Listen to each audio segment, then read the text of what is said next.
जब बात मुगल बादशाहों की होती है तो हमें शाही ठाट बाट, महलों की रौनक और बेशुमार दौलत की कहानियां याद आती हैं। लेकिन क्या आप जानते हैं कि एक मुगल बादशाह ऐसा भी था जो अपने ही हाथों से मेहनत करता था, जिसने अपने खर्च के लिए सल्तनत के खजाने को हाथ तक नहीं लगाया। ये कहानी है औरंगजेब आलमगीर की, एक ऐसे बादशाह की जिसकी सादगी के चर्चे उसके दुश्मन भी किया करते थे। टोपियां सिलते हुए मुगल बादशाह औरंगजेब आलमगीर गांधी जी ने औरंगजेब की इस आदत को लेकर कहा था कि जो धनवान हो वह श्रम न करे। ऐसा विचार तो हमारे मन में आना ही नहीं चाहिए।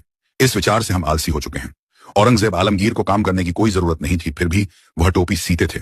अपने खर्च के लिए सल्तनत का एक पैसा भी इस्तेमाल नहीं किया उन्होंने। हम तो अब कमजोर हो चुके हैं, इसीलिए श्रम करना हमारा दोहरा फर्ज है।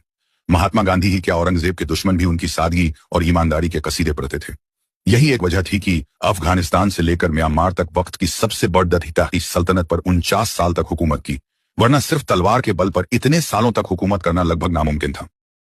औरंगजेब आलमगीर के इंतकाल के बाद कोई भी शाही जनाजा नहीं निकाला गया, बहुत सादगी से दफनाया गया, क्योंकि बादशाह औरंगजेब आलमगीर की यही आखिरी ख्वाहिश थी। औरंगजेब आलमगीर ने अपने बेटे को आखिरी खत में क्या लिखा था, आइए आपको बताते हैं। टोपिया सिलकर मैं 4 रुपए 2 आना कमाए हैं, उससे ही इंतकाल के बाद पूरा काम किया जाए।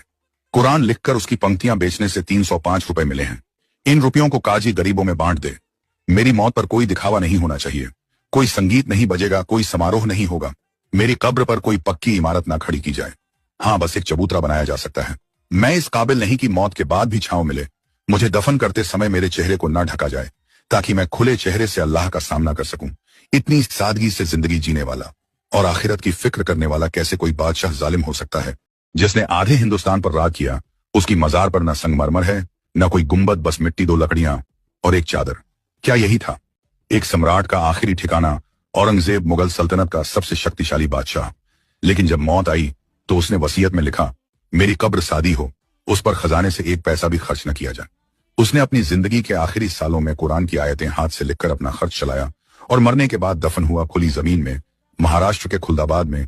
न कोई आलीशान मजार, न ताजमहल जैसा मकबरा, बस एक पत्थर जिस पर लिखा है, यह मकबरा उस फकीर का है जिसने दुनिया को छोड़ दिया। औरंगजेब चला गया, लेकिन वो सिखा गया, राजा वो नहीं होता जो महल बनवाए,